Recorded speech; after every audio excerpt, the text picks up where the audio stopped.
പാർട്ടിയുടെ സംസ്ഥാന ഭാരവാഹികളുടെയും സെക്രട്ടേറിയറ്റ് അംഗങ്ങളുടെയും ജില്ലാ പ്രസിഡന്റ് ജനറൽ സെക്രട്ടറിമാരുടെയും MLA-മാരുടെയും പോഷക സംഘടന പ്രധാന ഭാരവാഹികളുടെയും യോഗമാണ് ഇന്നിവിടെ നടന്നത്.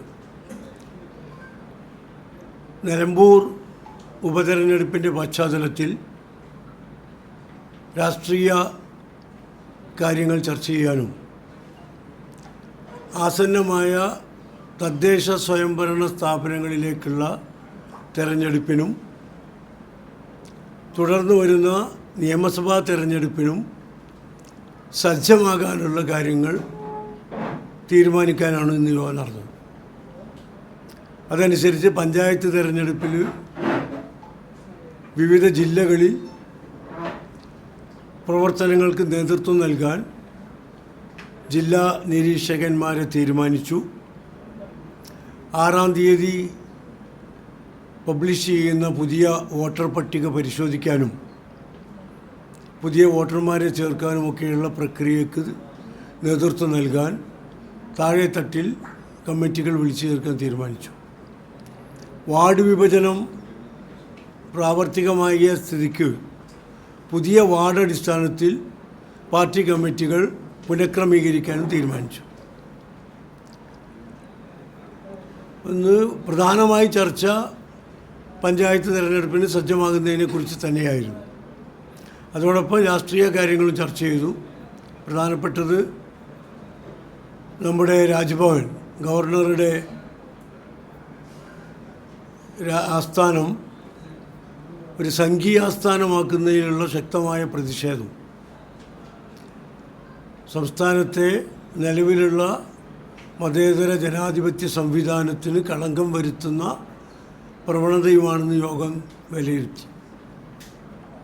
മറ്റൊന്ന്, കേരളത്തിൽ ഈ കപ്പൽ ദുരന്തം തീരദേശവാസികളെ വളരെയേറെ വിഷമിപ്പിക്കുന്നുണ്ട്. പ്രത്യേകിച്ച് തിരുവനന്തപുരം മുതൽ തൃശ്ശൂർ വരെയുള്ള തീരദേശ മേഖലകളിൽ മത്സ്യബന്ധനത്തിന് പ്രയാസം നേരിടുന്നുണ്ട്. തിമിംഗലങ്ങളടക്കം നിരന്തരമായി ചത്തുപൊങ്ങുന്ന ഒരവസ്ഥയുണ്ട്. മത്സ്യത്തൊഴിലാളികളുടെ ഉപജീവനമാർഗം തടസ്സപ്പെടുന്ന രീതിയിൽ കപ്പൽ കമ്പനികളുമായി ഒത്തുകളിക്കുന്നു സർക്കാരുകൾ എന്ന ഭീതി തീരദേശത്തെ ജനങ്ങളിൽ നിലനിൽക്കുന്നുണ്ട്. ഇത് സംബന്ധിച്ച് ഞങ്ങളുടെ മത്സ്യത്തൊഴിലാളി യൂണിയൻ കേരള ഹൈക്കോടതിയിൽ കേസ് കൊടുത്തിട്ടുണ്ട്. ആ കേസ് ഒന്ന് സജീവമാക്കാനും അതുമായി മുന്നോട്ട് പോകാനും തീരുമാനിച്ചു. മത്സ്യത്തൊഴിലാളികളുടെ വിഷമതകൾ പരിഹരിക്കുന്നതിന് തീരദേശ മേഖലകളിൽ പ്രത്യേക പ്രവർത്തനങ്ങൾ നടത്താനും തീരുമാനിച്ചു.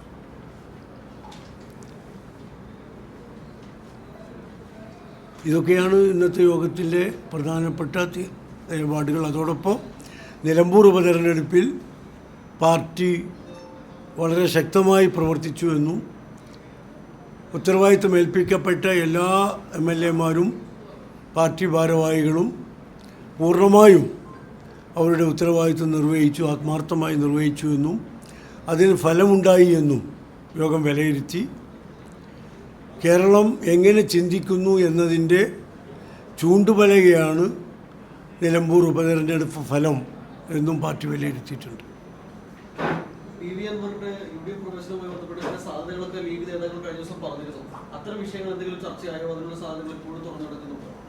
അത് ഞങ്ങൾ യോഗത്തിൽ ചർച്ചയ്ക്കേ വന്നിട്ടില്ല.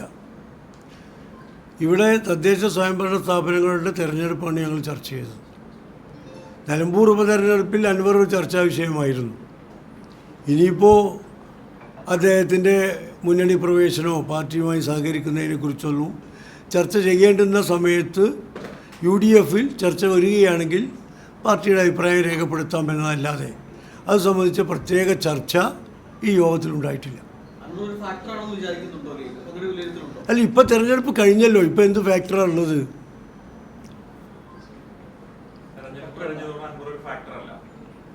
അങ്ങനെയല്ല. ഇപ്പോൾ ഞങ്ങളുടെ മുന്നണി UDF വിപുലപ്പെടുത്താൻ എപ്പോഴും മുസ്ലിം ലീഗ് മുന്നിലുണ്ടാവും. അതിന് അടിത്തറ വിപുലമാക്കണം, കൂടുതൽ ജനകീയ പിന്തുണ ഉണ്ടാക്കണം. അത് എങ്ങനെ, എപ്പോൾ, എവിടെ, ആര് എന്നുള്ള കാര്യങ്ങളൊക്കെ UDF കാലാകാലങ്ങളിൽ യോഗം ചേർന്ന് തീരുമാനിക്കും. ആ യോഗത്തിൽ മുസ്ലിം ലീഗ് പാർട്ടി അതിൻ്റെ അഭിപ്രായം പറയും.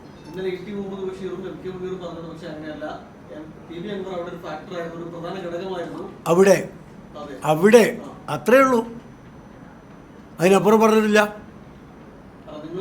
അവിടെ അൻവർ ഫാക്ടർ ആയിരുന്നു തെരഞ്ഞെടുപ്പ് കഴിഞ്ഞ നിലമ്പൂരിൽ. ഇപ്പോൾ എവിടെയും തെരഞ്ഞെടുപ്പ് വരാൻ പോകുന്നില്ല. 2026 വരാൻ പോകുന്ന തെരഞ്ഞെടുപ്പിൽ എവിടെ ആരൊക്കെ ഫാക്ടറികൾ ഉണ്ടാകും വരും എന്ന് അപ്പോഴല്ലേ പറയാൻ പറ്റുള്ളൂ. കഴിഞ്ഞ തെരഞ്ഞെടുപ്പിൽ ഫാക്ടറാണോ അല്ലയോ എന്ന് ജനങ്ങൾ വിധി എഴുതിയില്ലേ. ഇനി നമ്മളതിന് തർക്കിക്കേണ്ട ആവശ്യമുണ്ടോ? ഫാക്ടറാണോ അല്ലയോ എന്ന് അവിടുത്തെ വോട്ടിങ്ങിൻ്റെ പാറ്റേണിൽ നിന്ന് മനസ്സിലാക്കാൻ കഴിയും.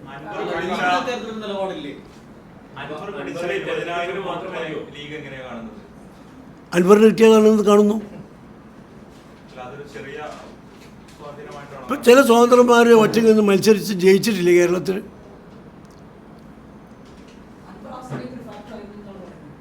അല്ല, ആ തെരഞ്ഞെടുപ്പ് കഴിഞ്ഞു, അതിൻ്റെ ഫലം എല്ലാവരും കണ്ടു, വോട്ടിംഗ് പാറ്റേൺ എല്ലാവരും കണ്ടു, വിലയിരുത്തി കഴിഞ്ഞു. ഇനി അതുമ്പോൾ പിടിച്ചിട്ട് തൂങ്ങിയിട്ട് എന്താ കാര്യം? ഞങ്ങളെ യോഗത്തിൽ ഇന്ന് ചർച്ചയായിട്ടില്ല. അത് കഴിഞ്ഞു ആ തെരഞ്ഞെടുപ്പിൽ. ഇനി അടുത്ത തെരഞ്ഞെടുപ്പിൽ ഇതുപോലെ എവിടെയെങ്കിലും ഏതെങ്കിലും സ്വതന്ത്രന്മാർ വരുമ്പോൾ നമുക്ക് ചർച്ച ചെയ്യാം. ആണ് ഇതുപോലെ തെരഞ്ഞെടുപ്പിൽ ചാടി വരുന്ന, ഇതുപോലെ തെരഞ്ഞെടുപ്പിൽ കയറി വരുന്ന സ്വതന്ത്രന്മാരെ കുറിച്ച് തെരഞ്ഞെടുപ്പ് കാലത്തല്ലേ ചർച്ച ചെയ്യാം. ഓ, തദ്ദേശ സ്വയംഭരണ തെരഞ്ഞെടുപ്പ് നിലമ്പൂരിൽ മാത്രമല്ലല്ലോ, കേരളം മുഴുവൻ ഉണ്ട്. ഒരുപാട് സീറ്റുകളിലെ ഒരുപാട് നിയമസഭാ സീറ്റുകൾ കുറഞ്ഞ വോട്ടുകൾക്കാണ് തോറ്റിട്ടുള്ളൂ. അപ്പോൾ അവിടെയൊക്കെ അൻവർ ഒരു ഫാക്ടറായി വന്നു കഴിഞ്ഞാൽ, അൻവർ ഒരു സ്ഥാനാർത്ഥി നിർത്തി കഴിഞ്ഞാൽ ഒരു ഭീഷണിയാവുന്നൊരു തോന്നലൊക്കെ വന്നു കഴിയുമ്പോൾ നമുക്ക് നോക്കാം. വന്നു കഴിഞ്ഞാലല്ലേ, കഴിയട്ടെ. അല്ല, അതപ്പം നോക്കും. വന്നു കഴിഞ്ഞാൽ ഭീഷണിയാണ് എന്ന് കണ്ട അപ്പം ഞങ്ങൾ നോക്കിക്കോളാം. ഇപ്പം നമ്മുടെ മുമ്പിൽ പെട്ടെന്നൊരു ഭീഷണിയൊന്നും ഇല്ലല്ലോ. ഇപ്പം നമ്മുടെ മുമ്പിൽ ഒരു ഭീഷണിയില്ല. 2026 എന്താണ് കേരളം ചിന്തിക്കുക എന്ന് വളരെ വ്യക്തമായി കഴിഞ്ഞു. ഞങ്ങൾ ശുഭാപ്തി വിശ്വാസക്കാരാണ്.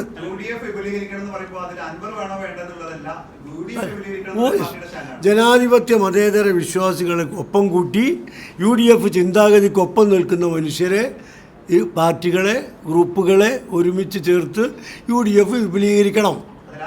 അത് ആര്, എപ്പോൾ, എങ്ങനെ എന്നുള്ള കാര്യം അതാത് കാലങ്ങളിൽ UDF തീരുമാനിക്കും. ആ തീരുമാനം UDF എടുക്കുമ്പോൾ അതിൻ്റെ ചർച്ചയിൽ മുസ്ലിം ലീഗ് പങ്കെടുത്ത അഭിപ്രായം പറയും. അതിനുശേഷം നിങ്ങളോടും പറയാം.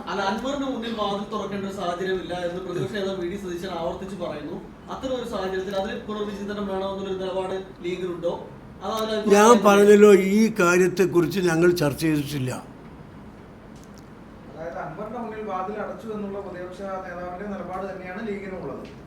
അല്ല, ഞങ്ങൾ ചർച്ച ചെയ്തിട്ടില്ല എന്നല്ലേ പറഞ്ഞത്. അദ്ദേഹത്തിന്റെ നിലപാട് അദ്ദേഹം പറഞ്ഞു.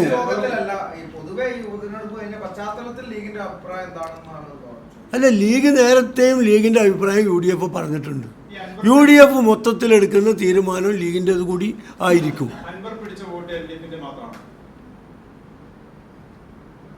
ആവാനാണ് സാധ്യത.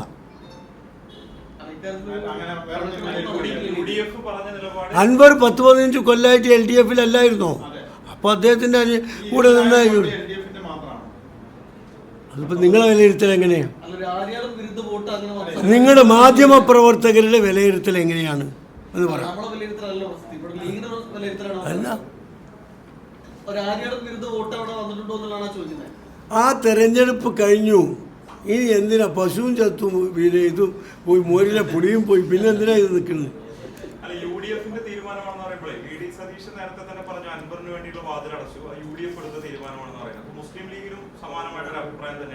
ഞാൻ പറഞ്ഞല്ലോ, അൻവറിന്റെ കാര്യം ഇപ്പൊ നമ്മുടെ മുമ്പിൽ ചർച്ചയിലില്ല. മുസ്ലിം ലീഗ് നേരത്തെ മധ്യസ്ഥ ചർച്ച എടുത്തിട്ടില്ല.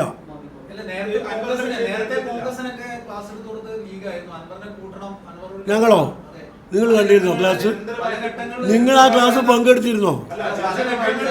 വെറുതെ എന്തിനാ അറിയാത്ത കാര്യങ്ങളും ഇല്ലാത്ത കാര്യങ്ങളും പറയുന്നത്? നിങ്ങളൊക്കെ വിശ്വാസം നഷ്ടപ്പെടും. അല്ല, ഇന്നലെ എം കെ മുനീർ പറഞ്ഞത് പിന്നെ ഒരാൾ തനിച്ച് നിന്ന് 19,000 വോട്ട് നേടുക എന്ന് പറയുന്നത് നിസ്സാര കാര്യമാണോ എന്നാണ് ചോദിച്ചത്. അപ്പോൾ അത് അദ്ദേഹത്തിന് മാത്രം അഭിപ്രായമായിട്ടാണോ കരുതേണ്ടത്? ഒരാൾ തനിച്ച് നിന്ന് 19,000 വോട്ട് നേടുക എന്ന് പറഞ്ഞാൽ 19,000 വോട്ടിൻ്റെ കാര്യമാണ്. 10 വോട്ടിൻ്റെ 5 വോട്ടിൻ്റെ കാര്യമല്ല. അല്ല, ഒരാളുടെ വലിയ കാര്യമാണെന്ന് പറയുന്നു, നിങ്ങൾ ഇവിടെ ഇരുന്നിട്ട് അത് വലിയ കാര്യമല്ല, ഒരുപാട് സ്വാതന്ത്ര്യം ജയിച്ചിട്ടില്ലേ എന്ന് ചോദിക്കുന്നു. അപ്പോൾ ഒരു നേതൃതലത്തിൽ എന്താണ് ഒരു അഭിപ്രായ ഐക്യമില്ലേ? ഞങ്ങൾ പറഞ്ഞല്ലോ, ഈ അൻവറിൻ്റെ കാര്യം പാർട്ടി തലത്തിൽ ഇപ്പോൾ ചർച്ച ചെയ്തിട്ടില്ല. വളരെ വ്യക്തമാണ്, ഇന്നിപ്പോൾ ചർച്ച ചെയ്തിട്ടില്ല. ജനാധിപത്യ മതേതരത്വ കക്ഷികളെ ഉൾപ്പെടുത്തി UDF ജനാധിപത്യ മതേതര കക്ഷിയാണോ തൃണമൂൽ കോൺഗ്രസ്? അതൊക്കെ അത് വിപുലപ്പെടുത്തുന്ന കാലത്തല്ലേ ചിന്തിക്കേണ്ടതുള്ളൂ. ഞാൻ പറഞ്ഞല്ലോ, തക്ക സമയത്താണ് ഞങ്ങൾ യുക്തമായ തീരുമാനമെടുക്കുക. അതായത് ഇന്നത്തെ യോഗത്തിൽ അൻവർ പ്രതീക്ഷിച്ച ഒരു ചർച്ച ഉണ്ടായിട്ടില്ല. അൻവർ അത് കാത്തിരിക്കണ്ട. അൻവർ പ്രതീക്ഷിച്ചിരുന്നു അങ്ങനെ ഒരു ചർച്ച? എനിക്കറിഞ്ഞൂടാ. അല്ല, അദ്ദേഹം പ്രതീക്ഷിക്കുന്നതിന് ഞങ്ങൾ ഉത്തരവാദികളല്ല. ഞങ്ങളെ സംബന്ധിച്ചിടത്തോളം ഇപ്പോൾ ചർച്ച ചെയ്യേണ്ട ഒരു പ്രശ്നമല്ല അൻവറിൻ്റെ കാര്യം. ഇപ്പോൾ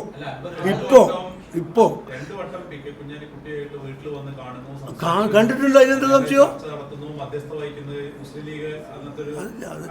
മുസ്ലിം ലീഗ് മധ്യസ്ഥ വഹിക്കുന്നു എന്നൊക്കെ, മുസ്ലിം ലീഗ് ക്ലാസ് എടുക്കുന്നു, മുസ്ലിം ലീഗ് മധ്യസ്ഥ വഹിക്കുന്നു എന്നൊക്കെ പറയുന്നത് നിങ്ങൾ പറയാണ്. അത് ഞങ്ങൾ പിന്നെ തലയിൽ വെച്ച് കെട്ടണ്ട. ഞങ്ങൾ UDF കോഴിക്കോട്ട് ചേർന്നല്ലോ. ആ കോഴിക്കോട്ട് ചേർന്ന യോഗത്തിൽ ഞങ്ങൾ തീരുമാനം പറഞ്ഞിട്ടുണ്ട്. ആ തീരുമാനം UDF എടുത്തിട്ടുണ്ട്. അത്രയേ ഉള്ളൂ. ഇനി അങ്ങനെ അഭിപ്രായം നിങ്ങൾക്കുണ്ടോ?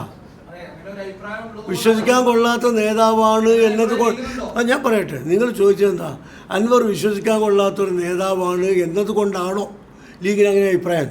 അപ്പോൾ നിങ്ങൾ അങ്ങനെ വിശ്വസിക്കുന്നുണ്ടോ? അതിൽ വിശ്വസിക്കാൻ കൊള്ളാത്ത നേതാവാണെന്ന് നിങ്ങൾ വിശ്വസിക്കുന്നുണ്ടോ?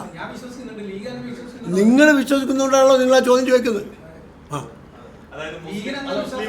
നിങ്ങൾ വിശ്വസിക്കുന്നത് മുഴുവൻ ഞങ്ങൾ വിശ്വസിക്കണമെന്നുണ്ടോ? നിങ്ങൾക്ക് നിങ്ങളുടെ വിശ്വാസം, ഞങ്ങൾക്ക് ഞങ്ങളെ വിശ്വാസം. ലക്കും ദീനുക്കും വലിയ ദീൻ.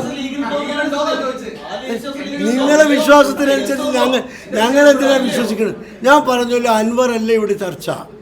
ഞങ്ങൾക്ക് മുസ്ലിം ലീഗ് അടുത്ത തദ്ദേശ തെരഞ്ഞെടുപ്പിലും തുടർന്ന് വരുന്ന നിയമസഭാ തെരഞ്ഞെടുപ്പിലും UDF അധികാരത്തിലേറ്റണം. അതിനുള്ള പണി ഞങ്ങൾ നിലമ്പൂരിൽ തുടങ്ങിയ പോലെ ഇപ്പം തന്നെ തുടങ്ങുകയാണ്. അതിൽ ഇതൊന്നും ഒരു പ്രശ്നമല്ല. കാലാകാലങ്ങളിൽ വരുന്ന പ്രശ്നങ്ങൾ അപ്പോൾ ഞങ്ങൾ കൈകാര്യം ചെയ്യും. ഈ നിലമ്പൂരിൽ 20,000-ന്റെ മുകളിൽ ഭൂരിപക്ഷം ഉണ്ടാകുന്ന ഒരു പ്രതീക്ഷ ലീഗിനുണ്ടായിരുന്നല്ലോ. 20,000-ന്റെ അടുത്ത് വോട്ട് അൻവർ പിടിച്ചിട്ടുണ്ട്. അപ്പൊ അൻവർ കൂടെ ഉണ്ടായിരുന്നെങ്കിൽ ഒരു ഗുണമായ ഈ കിട്ടിയ വോട്ട് മുഴുവൻ അൻവറിൻ്റെന്ന് പറയുമായിരുന്നു. അൻവർ പറയുമായിരുന്നു, നിങ്ങൾ പറയുമായിരുന്നു. അല്ല, അവകാശവാദം പേടിച്ചാണ് അൻവർ ഒഴിവാക്കിയത്. അല്ല, UDF സ്വന്തമായി ജയിക്കാൻ കഴിയുമെന്ന് നോക്കണ്ടേ? കോൺഗ്രസ് നേതൃത്വം വ്യക്തമായി തന്നെ പറയുന്നുണ്ട്, അൻവർ മത്സരിക്കാത്തതിനേക്കാൾ, അൻവർ കൂടെ നിർത്താനേക്കാൾ എത്രയോ ഭംഗിയുള്ള ജയമാണ് ഇതെന്ന്. അങ്ങനെ ലീഗിന് പറയാൻ പറ്റുന്നുണ്ടോ? അല്ല, ഇതിപ്പോൾ പറയാലോ, ഒരു സ്വതന്ത്രൻ്റെയോ അല്ലെങ്കിൽ മറ്റു UDF പുറത്തുള്ള ആളുകളുടെയോ പിന്തുണയില്ലാതെ ഞങ്ങൾക്ക് കിട്ടിയ വിജയമാണ്. നേരെ മറിച്ച് അൻവർ ഞങ്ങളെ കൂടെ ഉണ്ടായിരുന്നെങ്കിൽ നിങ്ങൾ എഴുതൂലേ ഇത് മുഴുവൻ അൻവറിൻ്റെ വോട്ടാണ്. ഇപ്പോൾ അൻവറിൻ്റെ വോട്ട് എത്ര, UDF വോട്ട് എത്ര എന്ന് കൃത്യമായി നമ്മൾ കണ്ടു. ഈ 2 വോട്ടും ഇടതു മുന്നണിക്കെതിരായുള്ള വോട്ടാണ്.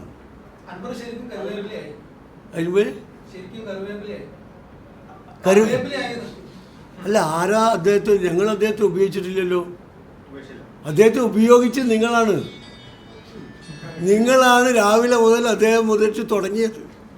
സത്യത്തിൽ അൻവർ പിണറായിക്കെതിരെ സമരം തുടങ്ങിയതിൻ്റെ ഒരു ഭാഗമാണ് നിലമ്പൂർ ഉപതെരഞ്ഞെടുപ്പ്. അൻവറും പിണറായിയും തമ്മിൽ നടക്കേണ്ടുന്ന സമരം നിങ്ങൾ UDF അൻവറുമാക്കി മാറ്റാൻ ഒരു 10-15 ദിവസം കഠിന ശ്രമം നടത്തി. അതിൽ നിങ്ങൾ പരാജയപ്പെട്ടു. മുസ്ലിം ലീഗ് വളരെ സജീവമായി പ്രവർത്തിച്ചു എന്ന് പറഞ്ഞു. ലീഗ് പ്രതീക്ഷിച്ച ഒരു ഭൂരിപക്ഷം നിലമ്പൂരിൽ UDF കിട്ടിയിട്ടുണ്ടോ? ലീഗിന് ഭൂരിപക്ഷം തെരഞ്ഞെടുപ്പിന് മുമ്പ് എത്രയും പ്രതീക്ഷിക്കുക, എത്രയും പറയാം ഒക്കെ അല്ല. തെരഞ്ഞെടുപ്പിൻ്റെ ഒരു ആരവം ഉണ്ടാക്കാൻ അതൊക്കെ ആവശ്യമില്ലേ? പുറത്ത് ഞങ്ങൾ 50,000 ഭൂരിപക്ഷം പറഞ്ഞാലും ഞങ്ങൾക്കൊരു കണക്കുണ്ടാവില്ല എത്ര കിട്ടുന്നു. ഏതായാലും ഞങ്ങൾ ജയിച്ചില്ലേ. അല്ല, കണക്കിലേക്കല്ല. ഞങ്ങളെ മത്സരിപ്പിച്ച സ്ഥാനാർത്ഥി ഇന്ന് MLA ആയി സത്യപ്രതിജ്ഞ ചെയ്തു. അതിനല്ലേ ഞങ്ങൾ പണിയെടുത്തത്. മുസ്ലിം ലീഗിന്റെ സഹായം തേടിയോ? ഈ അൻവർ വിഷയം ഇങ്ങനെ നിലനിർത്തിക്കൊണ്ട് പോകേണ്ട, അവസാനിപ്പിക്കണം, അദ്ദേഹത്തിന്റെ നിലപാടിലേക്ക് ലീഗ് കൂടി ഇപ്പോൾ വന്നല്ലോ, അദ്ദേഹം സഹായം തേടിയോ? എന്തിനാ അദ്ദേഹത്തിന് സഹായം? അദ്ദേഹവും മുസ്ലിം ലീഗും അടങ്ങുന്ന UDFൻ്റെ ചെയർമാനാണ് അദ്ദേഹം, പ്രതിപക്ഷ നേതാവാണ്. അദ്ദേഹം പ്രത്യേക സഹായം അഭ്യർത്ഥിക്കേണ്ട വല്ല കാര്യമുണ്ടോ? UDFന്റെ പൊതുവായ ഇതിനപ്പുറം മുസ്ലിം ലീഗിന് അൻവറിനോട് പ്രത്യേകിച്ച് താല്പര്യക്കുറവില്ല. ഇല്ല, അതാണ് സത്യം. നിങ്ങളിപ്പോൾ പറഞ്ഞതാണ് ശരി. UDFന്റെ പൊതു താല്പര്യത്തോടൊപ്പമാണ് ലീഗിൻ്റെ താല്പര്യം. അല്ലാതെ ഞങ്ങൾക്ക് പ്രത്യേകിച്ച് അൻവറിനോട് മമതയോ വിദ്വേഷമോ ഇല്ല. നമ്മൾ സത്യപ്രതിജ്ഞ ചെയ്യുമ്പോൾ പറയല്ലേ, മമതയോ വിദ്വേഷമോ ഇല്ലാതെ നീതിപൂർവം ഉത്തരവാദിത്വം നിർവഹിക്കും. ഇന്നത്തെ രാഷ്ട്രീയകാര്യ സമിതിയിലടക്കം UDF ചില നേതാക്കൾ മാത്രം അൻവറിന് അനുകൂലമായി പറഞ്ഞതും ഭൂരിപക്ഷം അൻവറിനെതിരായിട്ടാണ് നിലപാടെടുത്തതാണ് മനസ്സിലാക്കുന്നത്. അപ്പോൾ ആ നിലപാട് തന്നെയാണ് ലീഗിനും എന്നാണ് നമ്മൾ മനസ്സിലാക്കുന്നത്, അല്ലേ? കോൺഗ്രസ് വേറെ പാർട്ടിയാണ്, ലീഗ് വേറെ പാർട്ടിയാണ്. അവർക്ക് അവരുടെ നിലപാട്, ഞങ്ങൾക്ക് ഞങ്ങളുടെ നിലപാട്. ഞാൻ പറഞ്ഞല്ലോ, ഇന്ന് അൻവർ ഞങ്ങളുടെ യോഗത്തിൽ ചർച്ചയേ ആയിട്ടില്ല.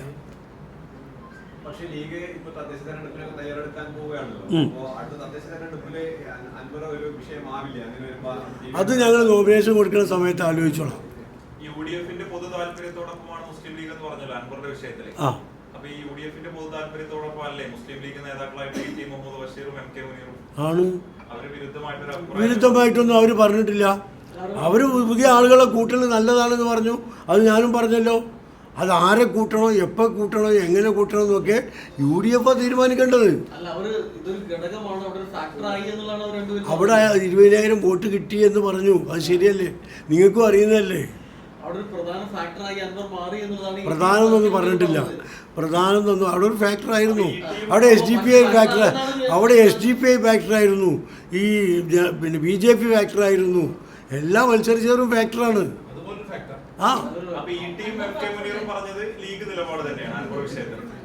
യും മുനീർ സാഹിബും ലീഗിൻ്റെ നിലപാടല്ലാതെ പറയുമോ?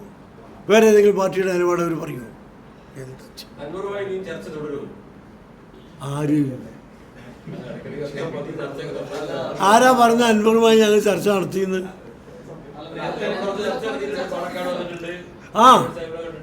ഇപ്പം നമ്മളെ വീട്ടിൽ തങ്ങളുടെ വീട്ടിൽ അൻവർ വരികയാണ്, തങ്ങൾക്ക് അവിടെ ഇറങ്ങി പോകാൻ പറ്റുമോ? വരുന്നു, ഇരുത്തും, ചായ കൊടുത്തും, കുഞ്ഞാക്കുട്ടിയേക്കാട് ചായ കൊണ്ടുവരാൻ പറയും, കൊടുക്കും, ലോകം പറയും, പോരും. എന്താ ഈ കുഴപ്പം? സാഹിബ് വരാ, എവിടെയും വരാലോ. സാഹിബിൻ്റെ വീട്ടിൽ അൻവറിന് വരാലോ. എന്താ പ്രശ്നം?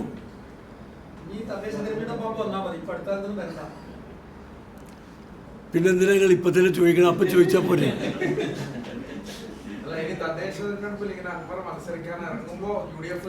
തദ്ദേശ സ്വയംഭരണ തെരഞ്ഞെടുപ്പ് വരുമ്പോൾ വേറെ പ്രശ്നങ്ങളുണ്ടാവും. അപ്പോൾ നിങ്ങളിത് മറക്കും, നിങ്ങൾ തന്നെ മറക്കും. പിന്നെ ഞാൻ അങ്ങോട്ട് പറഞ്ഞു തരുന്നുണ്ട്. അൻവർ വിഷയത്തിൽ ഗൗരവമായിട്ട് നോക്കിക്കൊണ്ടിരിക്കുന്നത് കോൺഗ്രസ് ഇങ്ങനെ വാതിലടച്ചു എന്ന് പറയുന്നു, VD സതീശൻ പറയുന്നു, KP സുരേന്ദ്രൻ പറയുന്നു. ഇനി ഒരു പഴുത് അല്ലെങ്കിൽ അതിനൊരു അയവുണ്ടാവുക മുസ്ലിം ലീഗ് ഇടപെടുമ്പോഴാണ് എന്നാണ് സ്വാഭാവികമായി എല്ലാവരും നോക്കിക്കൊണ്ടിരിക്കുന്നത്. ഇപ്പൊ ഇന്നത്തെ PMS വാർത്താ സമ്മേളനം അത് ക്ലോസ്ഡ് ആണ്. മുസ്ലിം ലീഗും അദ്ദേഹത്തെ ക്ലോസ് ചെയ്തു എന്ന് ഞാൻ പറഞ്ഞിട്ടില്ല. ഇന്നത്തെ യോഗത്തിൽ ചർച്ച ചെയ്തിട്ടില്ല എന്ന് ഞാൻ പറഞ്ഞിട്ടുള്ളൂ. വാതിലടച്ചു എന്നോ ക്ലോസ് ചെയ്തു എന്നോ ഞാൻ പറഞ്ഞിട്ടില്ല. അങ്ങനെ പറയണ്ട. ഞങ്ങളെ ഇന്നത്തെ യോഗത്തിൽ ചർച്ചയായിട്ടില്ല, ചർച്ചയാകേണ്ട ആവശ്യമില്ല. ആ തെരഞ്ഞെടുപ്പ് കഴിഞ്ഞു. അതിൻ്റെ റിസൾട്ട്, ഫലം, അതിൻ്റെ പ്രതികരണം, ഓരോരുത്തർക്ക് എത്ര ഇമ്പാക്റ്റ് എത്രയാണ് എന്ന് എല്ലാവർക്കും കൃത്യമായി ഞങ്ങളും അത് പഠിച്ചു. അതുകൊണ്ട് ഇപ്പോൾ അത് ചർച്ച ചെയ്യേണ്ട ആവശ്യമില്ല. ചർച്ച ചെയ്യേണ്ട അവസരത്തിൽ ചർച്ചയ്ക്ക് വരുമ്പോൾ ചർച്ച ചെയ്യേണ്ട ബോഡികളിൽ മുസ്ലിം ലീഗിൻ്റെ അഭിപ്രായം പറയും. വളരെ ക്ലിയറാണല്ലോ.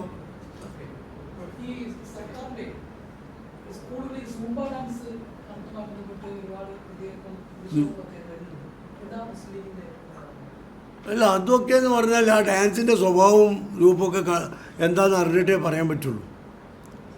അത് നമ്മുടെ സാംസ്കാരിക നിലവാരത്തെയും വിദ്യാർത്ഥികളുടെ സദാചാര ബോധത്തെയും ഒക്കെ അപഹരിക്കുന്നതാണെങ്കിൽ ശക്തമായി പ്രതിഷേധിക്കും.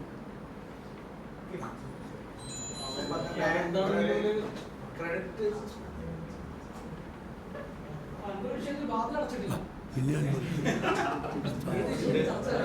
നിങ്ങളാണ് ഇപ്പോഴും അടക്കാതിരിക്കുന്നത്. ഡാൻസ് വിവാദത്തിലെ ഇപ്പോ മുസ്ലിം സമുദായ സംഘടനാ നേതാക്കളൊക്കെ എതിർപ്പ് പറഞ്ഞിട്ടുണ്ട്. ടി കെ അഷ്റഫ് അത് അല്പവസ്ത്രധാരികളായിട്ട് ആൺകുട്ടികളെ പെൺകുട്ടികളെ ഒരുമിച്ച് ഡാൻസ് കളിപ്പിക്കുകയാണെന്ന് പറയുന്നുണ്ട്. അബ്ദുൾ സമദ് മുക്കോട്ടിനെ പോലെയുള്ള നേതാക്കളും എതിർപ്പ് പറഞ്ഞിട്ടുണ്ട്. അപ്പൊ ഈ നേതാക്കൾ പറയുന്ന നിലപാടിനൊപ്പമാണോ മുസ്ലിം ലീഗ് കാര്യത്തിൽ? അല്ല, ഞാൻ പറഞ്ഞല്ലോ അതിൻ്റെ രൂപവും ഭാവവും വ്യക്തമായി അറിഞ്ഞതിന് ശേഷം ഞാൻ പ്രതികരിക്കാം. മതസംഘടനാ നേതാക്കൾ പറയേണ്ടതാണ്, അവരാണ് ഇത്തരം കാര്യങ്ങളിൽ ഇടപെടേണ്ടത്.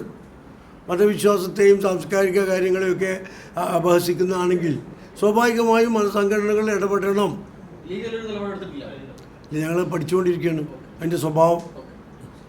അങ്ങനെ അവിടെ ഒരു ക്രെഡിറ്റ് തർക്കം നടക്കുന്നുണ്ട്. പ്രതിപക്ഷ നേതാവ് പറഞ്ഞു താൻ ക്യാപ്റ്റൻ ആണെങ്കിൽ ചെന്നിത്തല മേജറാണ്. ലീഗിന്റെ അഭിപ്രായം എന്താ? ലീഗിനാരും ഒന്നും തന്നിട്ടില്ല ഇതുവരെ. ലീഗിനെ സംബന്ധിച്ചിടത്തോളം UDF-ന്റെ ചെയർമാനാണ് സതീശൻ, അതിൻ്റെ കൺവീനറാണ് അടൂർ പ്രകാശ്, പ്രതിപക്ഷ നേതാവാണ് സതീശൻ, ഉപനേതാവാണ് കുഞ്ഞാലിക്കുട്ടി സാഹിബ്. അത്രയേ ഉള്ളൂ ഞങ്ങൾ. നിലമ്പൂരിലെ തെരഞ്ഞെടുപ്പിൽ ലീഗിന് വലിയ പങ്കുണ്ട്, ലീഗ് വളരെ ആത്മാർത്ഥമായിട്ട് ജോലി ചെയ്തിട്ടുണ്ട്. പക്ഷെ അതൊക്കെ എല്ലാവരും അംഗീകരിക്കുന്നുണ്ട്. പക്ഷെ ക്യാപ്റ്റൻ പട്ടമോ അല്ലെങ്കിൽ ഡെപ്യൂട്ടി ക്യാപ്റ്റൻ പട്ടമോ ഒന്നും തരുന്നില്ല. അല്ല, അതിന് ഞങ്ങളങ്ങനെ ആർക്കും പട്ടം കൊടുത്തില്ലല്ലോ. ഞങ്ങളാർക്കും പട്ടം കൊടുത്തിട്ടില്ല. അങ്ങനെ പട്ടം കൊടുക്കേണ്ട ആവശ്യമില്ലല്ലോ. നിങ്ങളിങ്ങനെ ഓരോരുത്തർക്കും പട്ടം കൊടുക്കല്ലേ നിങ്ങൾ? അല്ല, എല്ലാവരും ഓരോ സ്ഥാനം പറയുന്നുണ്ട്. സണ്ണി ജോസഫ് പറഞ്ഞു ഞങ്ങളൊക്കെ പട്ടാളക്കാരനാണ്, ഞാൻ പട്ടാളക്കാരനാണെന്ന് പറഞ്ഞു. ക്യാപ്റ്റൻ മേജറാണ്. പട്ടാളക്കാരൻ എന്ന് പറഞ്ഞാൽ രാജ്യത്തെ കാക്കുന്നവൻ, പാർട്ടിയെ സംരക്ഷിക്കുന്നവൻ. അതെല്ലാ പാർട്ടിക്കാരും അതാണല്ലോ. പ്രസിഡന്റ് മാത്രമല്ലല്ലോ. ക്യാപ്റ്റനോ മേജറോ ഒന്നും ഇല്ല. ഞങ്ങളെ സംബന്ധിച്ചിടത്തോളം ഇല്ല.